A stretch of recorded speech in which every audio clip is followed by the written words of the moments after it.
non datevi degli obiettivi di peso. Questo è il mio consiglio principale.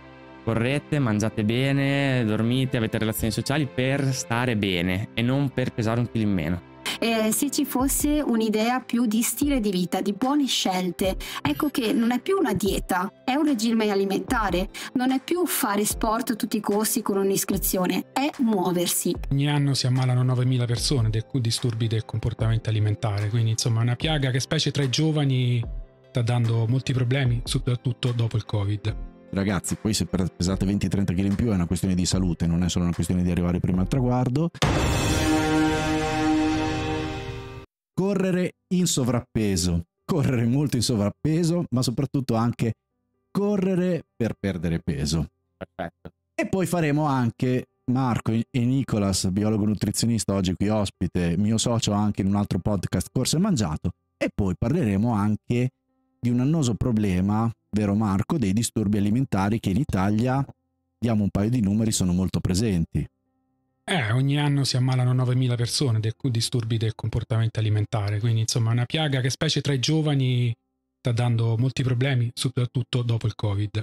Insieme a Nicolas, quindi dalla tua esperienza di professionista, ci farai capire come lavori nel caso di forte sovrappeso, anche i comportamenti diversi dei vari pazienti che segui, ovviamente senza fare nomi, ma poi anche, Marco, cercheremo di capire quali sono i campanelli di allarme legati ai disturbi comportamentali alimentari, come te ne accorgi. Avremo poi ospite anche la nostra psicologa sportiva di riferimento con cui affronteremo un po' gli stessi temi dal punto di vista di un altro professionista. Chiarissimo. Nicolas, prima di tutto, entra un paziente in forte sovrappeso, parliamo di obesità, nel tuo studio, e dice: dottore, sono stufo di questa situazione. Quante volte capita? Tutti i giorni. Esatto. Marco, abbiamo un bel esempio, direi, no? Una bella esperienza. Qual è il tuo approccio? Subito farai un'anamnesi, ma cosa cerchiamo di capire?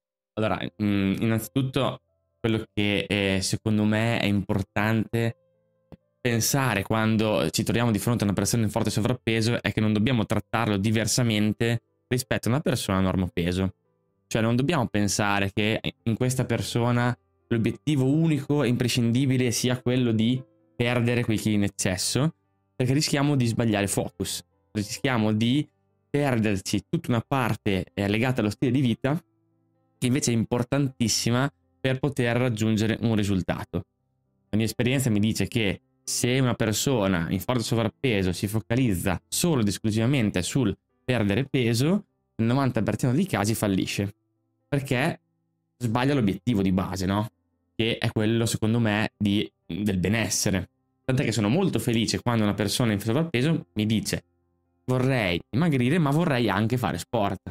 Ecco. Perché è un tassello in più nel discorso. E in questo caso cerchi di indagare se ci hanno già provato, perché invece dalla mia esperienza ci sono situazioni di effetto yo-yo, non so Marco se tu ne hai viste, cioè di runner che iniziano poi finiscono e il loro stato di forma li segue, cioè tanti chili in più, tanti chili in meno, tanti chili in più. Marco, tu hai esperienza, immagino. In particolare i neorunner, quelli che hanno una storia di quinquennale di runner alle spalle, quando smettono ritornano a un comportamento pre-corsa e lì purtroppo i pesi si sentono.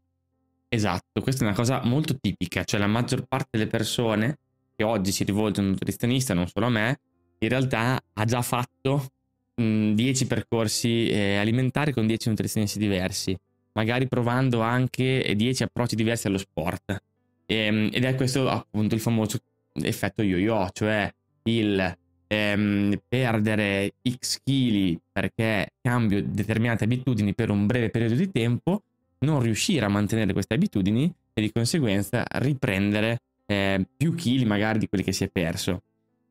Questo deriva dal fatto che quando andiamo a cambiare le nostre abitudini cambiamo innanzitutto delle abitudini molto radicate, quindi noi lo diamo una cosa scontata, ma cosa ci vuole a cambiare un'abitudine? In realtà è un processo molto complicato e molto lungo da fare, e soprattutto cambiamo troppo e chiediamo troppo a noi stessi. Una persona vuole partire a 2000, magari vuole correre 6 volte a settimana, mangiare pochissimo perché vuole perdere il più peso possibile, questo di solito è un trigger molto importante che porterà a un certo punto a un infortunio, o un affaticamento, o a perdere l'entusiasmo. Soprattutto a perdere motivazione, se non ci si rompe, assolutamente. Esatto. Bene, Nicolas, Sì. Quindi vengono al tuo studio e cerchi di capire questa cosa. Esatto, capiamo appunto il tuo storico, capiamo anche la tua situazione attuale, cioè qual è la tua abitudine alimentare del momento, no? Per capire come mandarla a modificare. Ok, andiamo però proprio, Marco, sulla corsa, cioè correre in sovrappeso, in questo caso ovviamente con anche l'obiettivo di perdere peso. Certo. Cioè il tema del se io aumento il mio volume di lavoro fisico, devo stare attento a ridurre, lo stavi dicendo prima, anche l'energia che mi do, perché non è proprio così scontato che uso gli eccessi di grasso come strumento, anzi quella è una roba da portarsi dietro. Questo è un errore molto comune, cioè la gente pensa che quando corro utilizzo il grasso, magari, se no basterebbe l'ora che parto, corro 100 km, quando sono asciutto mi fermo. In realtà quando corriamo utilizziamo prevalentemente i carboidrati, questo lo diciamo molto spesso, per cui in realtà il deficit calorico che ci porta a perdere peso lo costruiamo nell'arco della giornata, non nella corsa. La corsa è uno strumento che ci può aiutare a aumentare il dispendio calorico giornaliero, e quindi la corsa ci porterà a un dispendio calorico maggiore. Ricordiamoci che quando attiviamo la muscolatura correndo attiviamo un metabolismo maggiore, il muscolo brucia di più del grasso, per cui non è solo il dispendio calorico maggiore quello legato all'allenamento, è maggiore il dispendio calorico della giornata. Quindi Marco, qui Nicola si sta alzando la suspense. Cioè, facciamo un esempio pratico, sì. No? Che sicuramente avrai un esempio. Certo. Prova a ragionarci. Certo. Non so, allora, una persona alta 1,74 m, Certo. 75 come me, un centimetro, che però invece di pesare 70 kg ne pesa 90. Perfetto. 95. Perfetto. Ok. Viene... No, Marco, ti piace come esempio? Sì, beh, si portano dietro un bello zaino, sì. Ok, diciamo che poi dopo, stavolta potete seguire una puntata di Corso e Mangiato, non andiamo a spiegare la differenza tra chili e composizione corporea, anche perché qui siamo convinti che comunque non sono 25 kg di muscoli in più che ha. Può capitare, ma è molto raro. No, ok, non è un bodybuilder. Ma non vale neanche quando si dice ho le ossa grosse. Questa cosa no. Quante volte. Però mi è capitato anche io sono in sovrappeso, ma ho anche le ossa sottili. Non dovrei essere in sovrappeso. Il contrario. Esatto. Io ad esempio le ossa molto una costituzione esile, però da un certo momento da ragazzino ero cicciotto e mia nonna mi diceva sempre sì, ma tu sei di costituzione grassa. Poi un giorno andai a fare la prima volta che fece un'analisi di composizione corporea mi dicono ma comunque sei fortunato perché hai una costituzione sottile, quindi viene anche un bel muscolo. 20 anni di illusione. Comunque viene questa persona che pesa 25 kg in più, certo. È alto 1,70 m e dice non ce la faccio più, voglio dimagrire. Che cosa gli diamo? E iniziare a correre. Certo. E quello chiama me e io inizio con un percorso di corsa e cammino, perché ovviamente non dobbiamo andare a subire troppe sollecitazioni tutti insieme.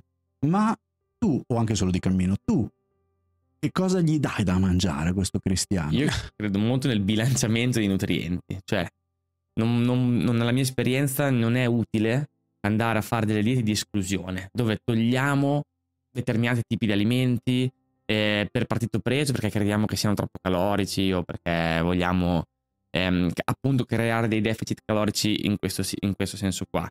La cosa principale che possiamo fare è dire guarda, il tuo corpo ha bisogno di questi nutrienti, carboidrati, proteine e grassi in questo bilanciamento. Prendiamo la tua situazione attuale, quindi le tue abitudini, e cerchiamo all'interno di queste abitudini di inserire un equilibrio di questo tipo qua.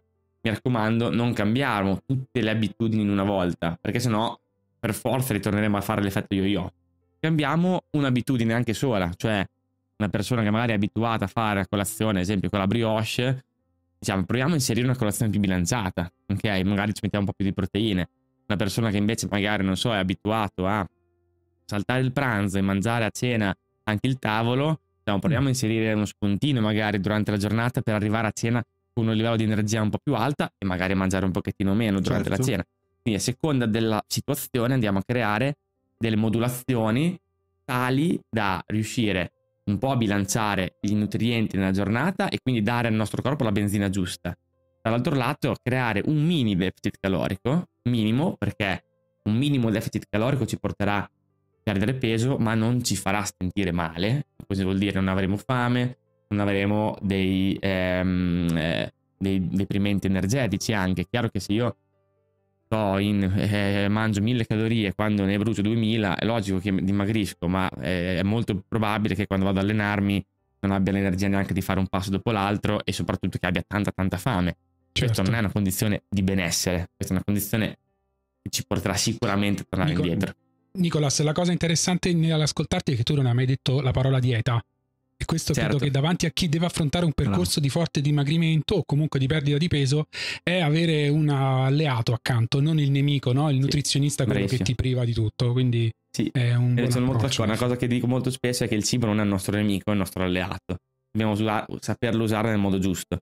Tant'è che purtroppo dieta è un termine che ha preso un'accezione negativa nella società, anche se l'etimologia deriva dal greco e significa stile di vita. Quante volte consiglio ai runner che seguo di rivolgersi a Nicolas o un nutrizionista di riferimento e mi dicono sì, però io la dieta la voglio fare solo per un breve periodo, ma io guarda che non vai a fare dieta, vai a fare educazione alimentare e a seguire un tuo percorso. Scusa Simone, una domanda veloce in merito a questo signore che pesa 90 kg, che puntualmente ce lo ritroviamo in gara sui 10 km e arriva prima di noi. Esatto. Ma no, adesso sì, dai, può capitare. Esatto. Sì. No, capita spesso. Cioè, io, insomma, no, beh, non è quello che inizia, è quello che corre ormai da una vita. È quello che corre da una vita e nonostante continua a pesare tanto e continua a tenere una struttura muscolare in grado di portarlo avanti e fargli fare un 10.000 sotto i 44. Un atleta a 95 kg che corre molto più veloce magari del Mingerlino appena arrivato, e quello magro ti dice: ma perché lui riesce a fare quello che io non riesco con 25 kg in meno? Lì ci sono documentazioni fisiologiche. Esatto. E qui c'è anche un errore di pensiero che facciamo spesso, cioè di pensare che necessariamente un peso più basso equivalga a una prestazione maggiore. Che chiaro che noi è un pensiero che facciamo vedendo i top runner o gli atleti di livello professionistico, ma dobbiamo pensare che la composizione corporea ci sono personaggi che mantenendo 10 kg in più hanno anche 10 kg in più di muscolo e quindi hanno una spinta muscolare talmente più alta di una persona anche più leggera, tale da poter produrre più watt e andare più veloce. Sì, ma poi la stessa persona di 90 kg, se la stessa perdesse 10 kg di massa grassa, invece che i 44 che hai detto farebbe 39. Te lo trovi dietro, lo trovi dietro, esatto.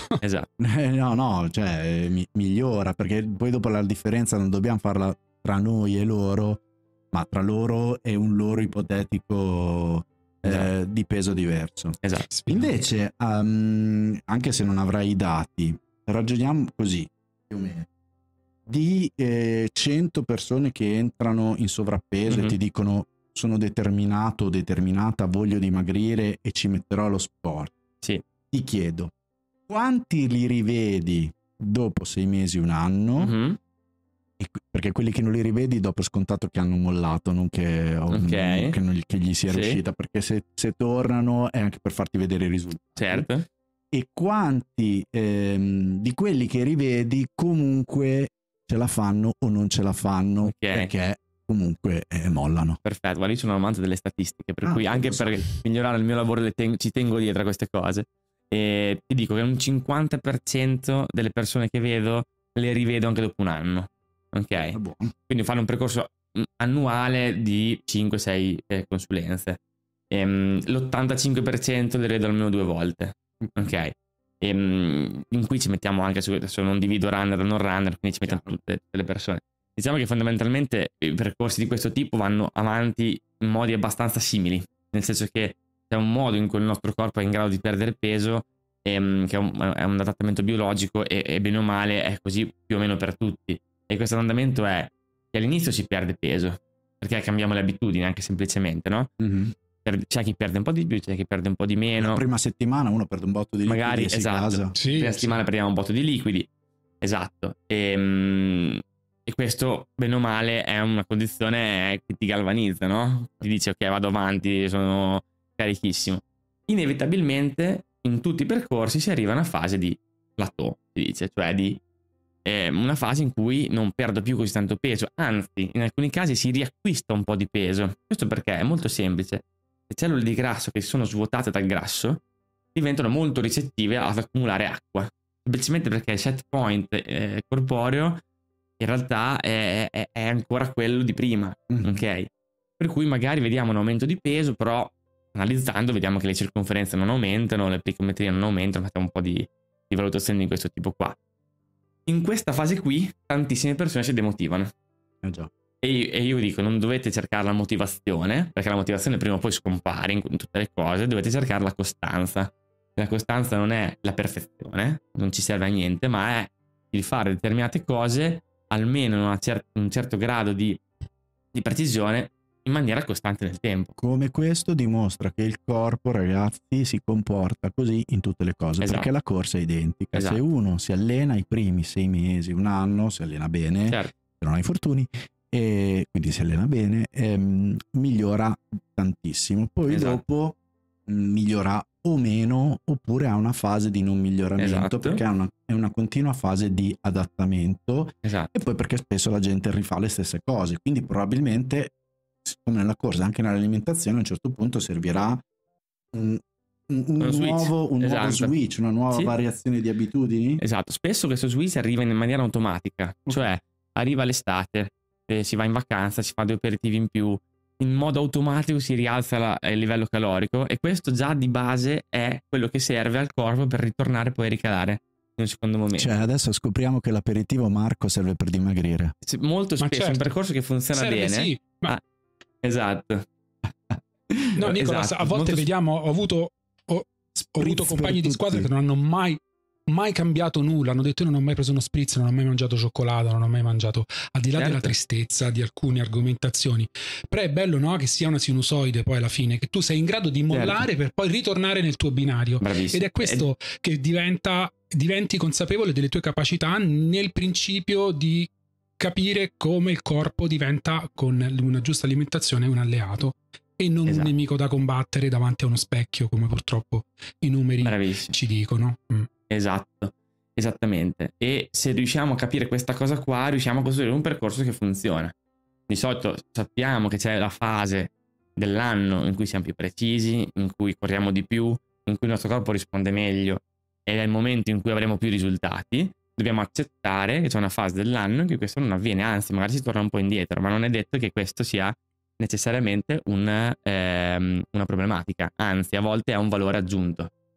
Quel famoso detto che si sta a dieta da Capodanno a Natale, non da Natale a Capodanno, no? Si fa Esatto. il principio di chiusura largo e non stretto, lo so. Vabbè, Esatto. abbiamo scoperto che pure Ferragosto però dobbiamo fare gli aperitivi. Allora, prima di andare a chiudere con le ultime curiosità con Nicolas, abbiamo sentito la nostra psicologa sportiva di riferimento Serena Banzato, Perfetto. che è anche atleta, con vincitrice di titoli, ma poi ne parleremo.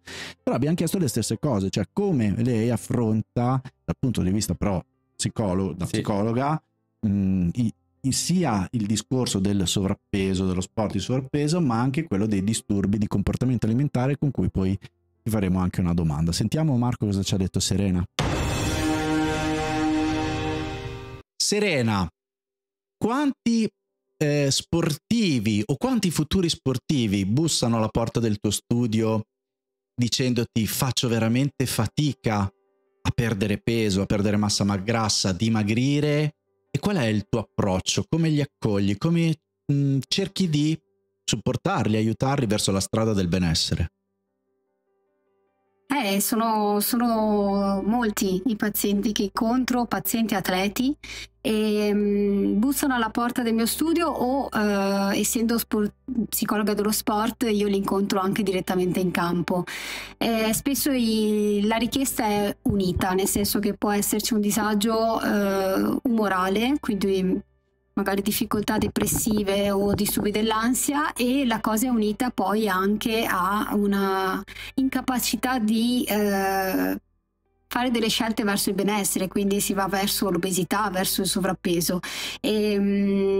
La fortuna del mio lavoro, io sono sia psicoterapeuta clinica, quindi sì, ho degli studi, ma appunto dicevo sono psicologa dello sport, quindi in realtà il mio studio può essere proprio l'aria aperta, il campo da calcio, può essere la pista d'atletica, può essere la strada, e questo mi aiuta ancora di più nel supporto dei miei pazienti, dei miei atleti, perché ho in mente per esempio un caso di una ragazza con disturbo di obesità importante che cercava anche di allenarsi da sola, di andare fuori a correre, però con la vergogna dell'uscire.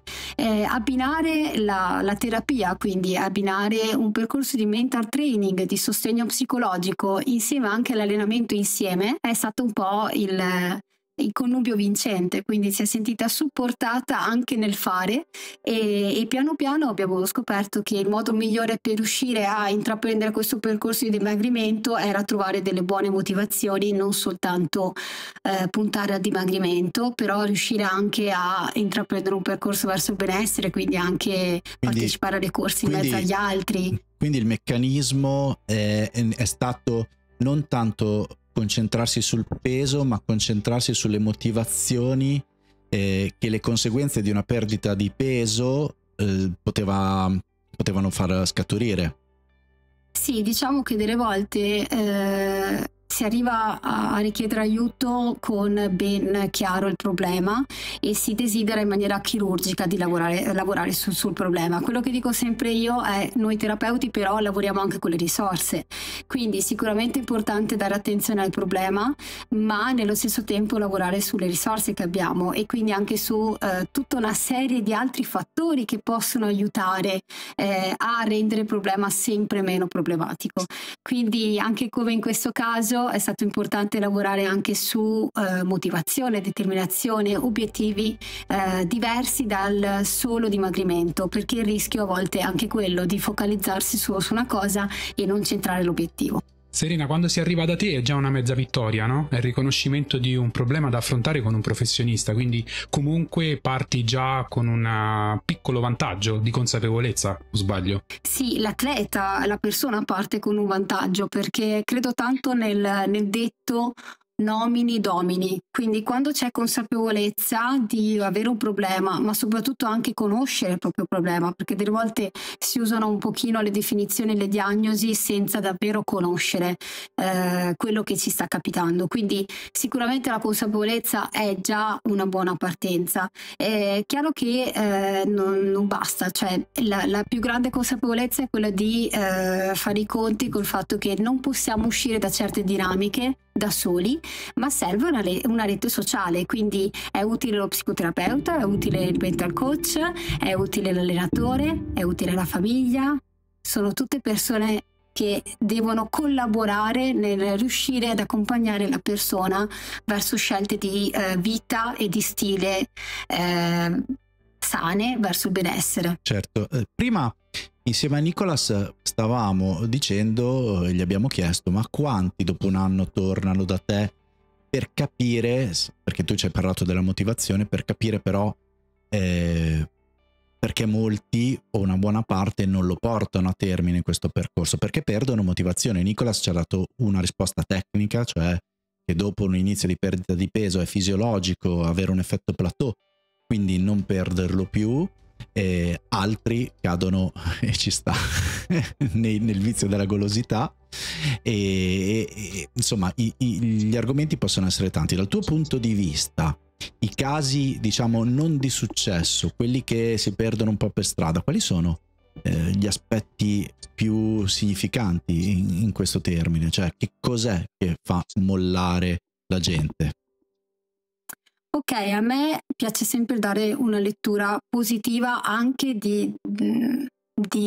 anche alle battute d'arresto, le chiamo io, quindi non è necessariamente un fallimento, è bene anche all'inizio di un percorso mettere già in chiaro quelli che potrebbero essere i comportamenti di autosabotaggio, se anche quelli vengono esternati, verbalizzati e conosciuti, si può correre ai ripari ancora prima, quindi quando ci sono i primi segnali di calo motivazionale o di determinazione. Quindi diciamo che comunque a questa domanda non c'è un'unica risposta, possono essere vari motivi. Una cosa importante che dico sempre è vero che lo sport e quindi anche il movimento è la miglior medicina naturale che abbiamo, è vero però anche che dobbiamo aggiungere una parola, lo sport giusto, quindi a volte potrebbe anche essere semplicemente che la persona si è approcciata a un'attività che non è stimolante, non è quella che la diverte, non è quella che motiva. La motivazione, sentite la parola, parla di motore, quindi è un motore che va tenuto sempre acceso, quindi quando cala il divertimento, cala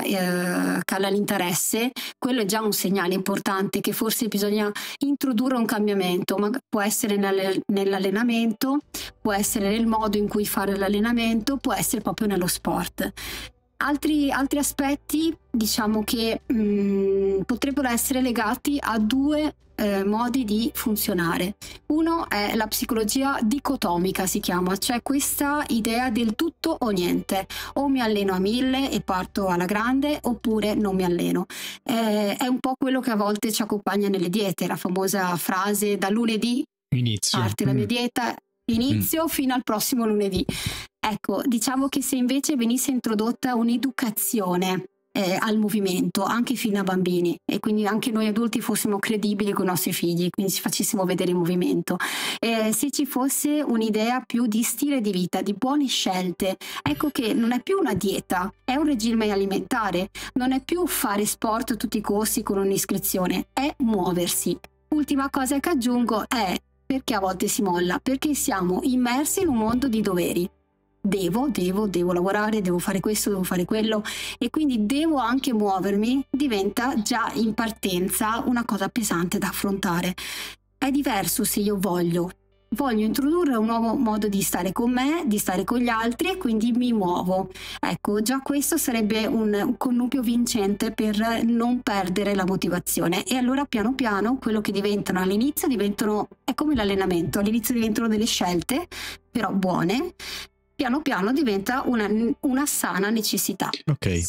Serena, parlando di chi invece è uno sportivo più evoluto, quindi andiamo da quelli che corrono già da tempo, succede spesso che la corsa diventa una sorta di scenografia che nasconde altro, alla quale rimandiamo tutte le nostre scuse per non mangiare. E lì il disturbo del comportamento alimentare è nascosto da una performance eccessiva. Cosa si fa in quei casi? Come si svelano queste situazioni così fosche di comportamenti? Ti capita? Insomma, è un dato che ricorre abbastanza spesso nella dottrina degli approcci psicologici allo sport. Assolutamente, in realtà i dati ci dicono che ogni anno aumentano del 30% i casi di disturbi del comportamento alimentare, si abbassa anche la soglia di età e sale la soglia del genere maschile, soprattutto in ambito sportivo. Quindi questo è sicuramente vero. A volte lo sport può diventare antidoto o veleno. Diciamo che questo viene chiamato il lato oscuro della corsa o dello sport in generale. Che cosa può succedere? Succede che il movimento fa così bene che va a intercettare quelli che sono i nostri circuiti neuronali, attivando quelli che sono i neurotrasmettitori della dopamina, che sono gli stessi che si attivano quando facciamo uso di sostanze. Quindi quando si attiva in noi una dipendenza, ecco il lato oscuro della corsa. Quindi quello che è il benessere può in qualche modo farci perdere il controllo della situazione. Cosa succede? Succede che teniamo la corsa diventa un pensiero fisso, quindi un'ossessione. Per riuscire ad affrontare un'ossessione io devo andare sulla compulsione, cioè devo fare qualcosa per abbassare quella tensione, quel pensiero fisso, quindi allenarmi sempre di più, proprio come succede con una dipendenza. Esatto. E cosa succede? Succede che io salto i pranzi, succede che io salto le cene, succede che intensifico fino a creare magari un overtraining, quindi un eccesso di allenamento che ha un effetto contrario sul corpo e sulla mente, e quindi io inizio ad attivare uno stile di vita disfunzionale, non più funzionale come parlavamo prima. Dall'ossessione alla compulsione si può aprire la strada a quelli che sono prima disordini alimentari, io parlo sempre di segnali bianchi, un disturbo non parte mai da nulla, ha sempre dei piccoli segnali iniziali, quindi si parte di solito con disordini alimentari, non è ancora disturbo, però comunque non sono meno importanti, anzi servono proprio, sono quelli che dovrebbero metterci in allarme per attivarci in prevenzione.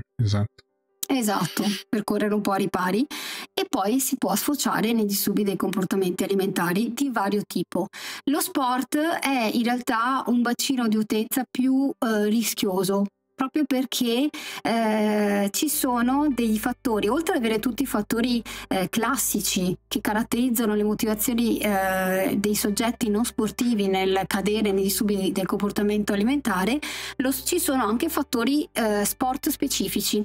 Per esempio, un fisico comunque magro è più performante in alcuni sport e quindi diventa un mezzo. Il problema è che se si perde il controllo di questa cosa si può diventare, ovviamente, può diventare un disturbo grave. E ci sono anche degli sport estetici dove, per esempio, un certo aspetto magro è richiesto non solo come mezzo ma anche come fine, quindi come anche proprio apparenza. E quindi questi sono dei fattori che possono peggiorare la situazione, quindi una persona può sembrare sana perché si allena, però in realtà si sta ammalando. Sono delle giustificazioni e dei comportamenti estremi, dice tanto devo fare la gara, tanto devo arrivare primo, tanto devo migliorare il personale, e si avvita, no, su se stesso. Insomma, Simone, quante ne vediamo da questo punto di vista e quante ce ne sono in gara, no? Le vediamo certe situazioni che apparentemente sembrano di vita semplice, sportiva, e dietro nascondono, insomma. Io da allenatore devo avere sempre un occhio legato al discorso dell'overtraining, della motivazione, e non è semplice. Serena, grazie mille, e comunque tornerai nelle prossime puntate. Chi ti vuole conoscere, approfondire, troverà tutti i riferimenti nella descrizione del video, e un abbraccio sportivo. Grazie Serena. Grazie anche a voi. Ciao Serena, grazie. Molto molto interessante anche dal punto di vista psicologo. Abbiamo trovato tante attinenze con quello che ci hai detto tu, Nicolas, visto che abbiamo parlato anche con lei di disturbi alimentari, di comportamento alimentare, Marco inizio puntata ci ha dato delle statistiche allarmanti che col Covid, Marco, sono esplose, no? Esplose, sì. Ti chiedo, due cose: tu come ti accorgi quando un tuo paziente ha i disturbi di comportamento alimentare, e la seconda cosa, come te ne accorgi negli sportivi dove forse possono essere un po' più nascosti? Domanda su questo. Allora, negli sportivi a volte il disturbo di comportamento alimentare diventa un ipercontrollo nello sport. Ok? E quindi in realtà sono due cose che vanno molto a braccetto tra di loro, nel senso che fondamentalmente non è facile accorgersene, ci sono determinati comportamenti che ti fanno pensare che ci possa essere dietro un meccanismo di questo tipo, e uno di questi comportamenti per esempio è il non sgarrare mai, non fare il pranzo di Natale, il non andare in ferie. Sul non sgarrare mai mi ero sentito chiamato in caso, ma poi quando ho detto pranzo di Natale mi sono sentito sollevato. Il sgarrare mai vuol dire non fare il pranzo di Natale, non fare il cenone di Capodanno, non mangiare una torta di compleanno, non uscire a cena fuori con gli amici, no? Non uscire, ecco, esatto, che poi può sfociare nel non uscire a cena fuori con gli amici, o addirittura esco dopo aver mangiato, che ti possono dare un po' un'idea del... Faccio un outing, ma non sui miei orientamenti sessuali, ma su questo. Nel 2007, che se ti dico l'anno perché me lo ricordo bene, iniziai a fare il regime alimentare della dieta zona, che in parte seguo ancora, però molto. E siccome vedevo grandi risultati, addirittura un po' di tartaruga, poi è scomparsa, Marco è andata per altri mari, ero talmente infogliato che pesavo tutto, e non è che poi ce ne sono uscito naturalmente, mi sono rotto le palle. Che dovranno... Però per 5-6 mesi pesavo tutto, e se non è che non andassi a mangiare fuori, ma se andavo a mangiare fuori, e un po' mi sentivo in colpa. Esatto, questo è un principio di quel meccanismo che dicevo prima. Poi è chiaro che in una certa forma un po' normale, esatto, una certa forma normale, dopo sono sempre le estremizzazioni quelle che... E la stessa cosa è nello sport, il non saltare mai in allenamento. Il mio coach mi dice devo fare 27 minuti e mezzo e a 27 minuti e 30 stoppo l'orologio e mi fermo. E qui qualcuno lo conosco. Oppure addirittura faccio 3 ore al posto di un'ora perché mi sento di dover. Quindi comportamenti un po' ossessivi da questo punto di vista. Non sono sempre disturbi del comportamento alimentare, vanno un po' indagati anche nello storico delle persone, però diciamo che se ne si può correggere un po' da questi meccanismi qua. Marco, tu hai delle domande in merito sul disturbi? No, ma ha raccontato molte verità che vedo, in parte ho anche vissuto, per carità, ci sta in periodi di preparazione, le nostre piccole fobie che non diventino manie a vita, insomma, esatto. Quindi vivere serenamente il nostro sport e stare a tavola, che è il momento più bello con la famiglia, con gli amici, ma anche da soli, guarda. D'altronde noi siamo il popolo che quando mangia a pranzo si chiede ma stasera cosa mangiamo a cena. Quindi, ed è una grossa verità. È vero. Senti, per chiudere, Nicolas, vogliamo dare un ultimo consiglio a chi corre in sovrappeso, sia a chi vuole perdere peso oppure a chi sta bene con se stesso. Ovviamente ragazzi, poi se pesate 20-30 kg in più è una questione di salute, non è solo una questione di arrivare prima al traguardo. Per affrontare bene la propria situazione. Non datevi degli obiettivi di peso, questo è il mio consiglio principale. Correte, mangiate bene, dormite, avete relazioni sociali per stare bene e non per pesare un chilo in meno. Questo secondo me è il consiglio più prezioso che le persone in sovrappeso dovrebbero portarsi a casa. Spostiamo il focus dal perdere peso allo stare bene. Perfetto, Simone, Marco. Sì, Simone, sembra un po' lo status di WhatsApp del mio nutrizionista che dice nel dubbio mangia. Nel dubbio mangia, esatto. Ci sta. Va bene, Nicolas, grazie mille per essere intervenuto anche in Anni 451. Noi ci ritroveremo in Corso e Mangiato quest'inverno per la seconda stagione. Marco, un salutone, un abbraccio a tutti. Ciao. Ciao a tutti. Ciao.